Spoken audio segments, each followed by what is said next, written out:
नमस्कार दोस्तों, मैं आप सभी का चिर परिचित दोस्त उपस्थित हूँ आप सभी के लिए कुछ एक बेहद ही महत्वपूर्ण जानकारियों को लेकर के। आज जानेंगे हम लाजवंती के बारे में।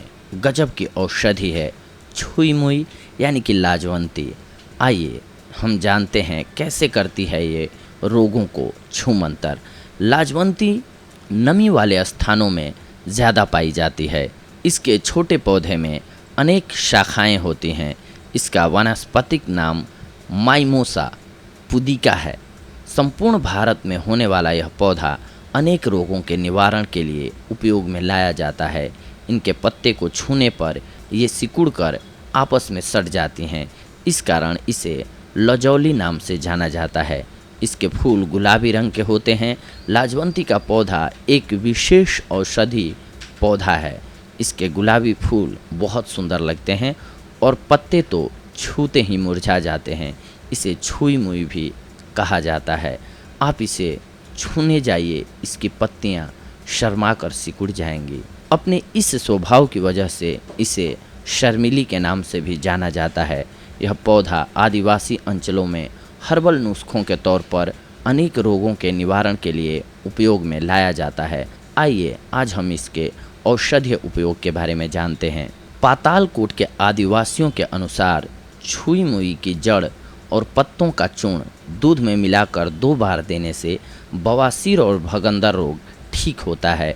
छुई मुई के पत्तों का 1 चम्मच पाउडर दूध के साथ प्रतिदिन सुबह शाम लेने से बवासीर या पाइल्स में आराम मिलता है।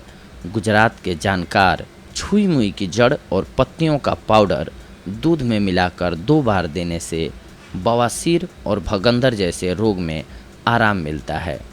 डांग में आदिवासी पत्तियों के रस को बवासीर के घाव पर सीधे लेपित करने की बात करते हैं।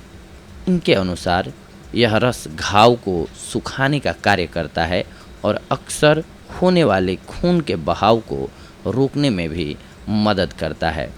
अगर खांसी हो तो लाजवंती की जड़ के टुकड़ों के माला बनाकर गले में पहन लो। ध्यान रखने वाली बात इसमें ये होनी चाहिए कि लाजवंती के जो टुकड़े हों वो आपकी स्किन को टच कर रहे हों। बस इतने भर से गला ठीक हो जाता है। इसके अलावा इसकी जड़ घिस कर शहद में मिलाएं। इसको चाटने से या फिर वैसे ही इसकी जड़ चूसने से खांसी ठीक होती है। इसकी पत्तियां चबाने से भी गले में आराम मिल जाता है। यदि छुई मुई की 100 ग्राम पत्तियों को 300 मिलीग्राम पानी में डालकर काढ़ा बनाया जाए तो यह काढ़ा मधुमेह रोगियों को काफ़ी फायदा देता है।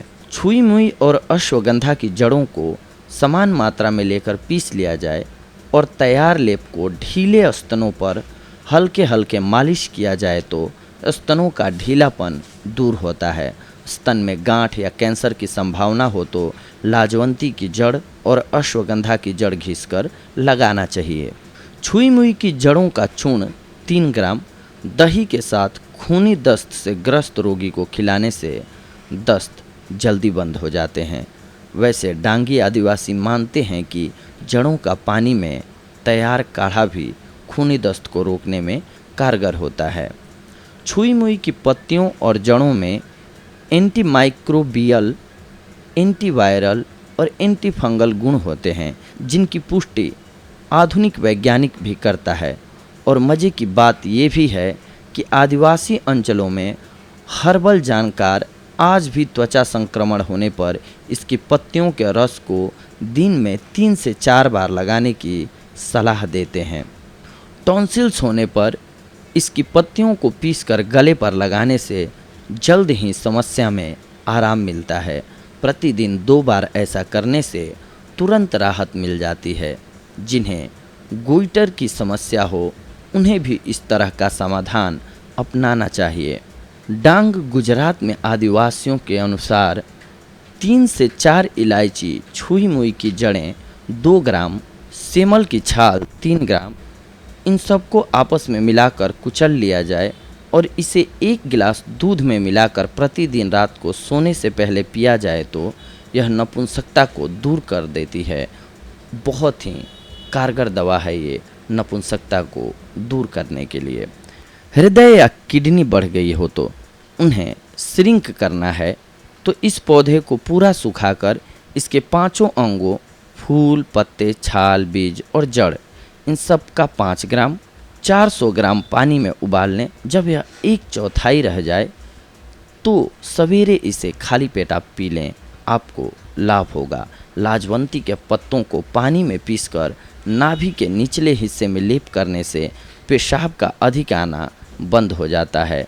पत्तियों के रस की 4 चम्मच मात्रा दिन में 1 बार लेने से भी फायदा होता है। यह पौधा बहुत ही गुणवान है और बहुत ही विनम्र भी, तभी तो इतना शर्माता है।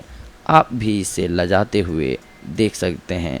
बस अपने गमले में लगाइए और पत्तियों को छू भर के देख लीजिए। लेकिन ये जितनी शर्माती है उतनी ही ज़्यादा असरदार है और रोगों का समूल नाश करने में सहायक है। तो दोस्तों, हमने जो भी रोग बताए इनके लिए आप इस वीडियो को सुन करके याद रख लीजिए लाजवंती का नाम। अगर आप इसका ऐसे उपयोग करते हैं तो आप इन सारे रोगों से छुटकारा पा सकेंगे। मित्रों, ये थी आज की हमारी जानकारी आप सभी के लिए। अगली बार हम आप सभी से जुड़ेंगे कुछ एक और ही बेहद महत्वपूर्ण जानकारियों को लेकर के। तब तक के लिए धन्यवाद। नमस्कार दोस्तों।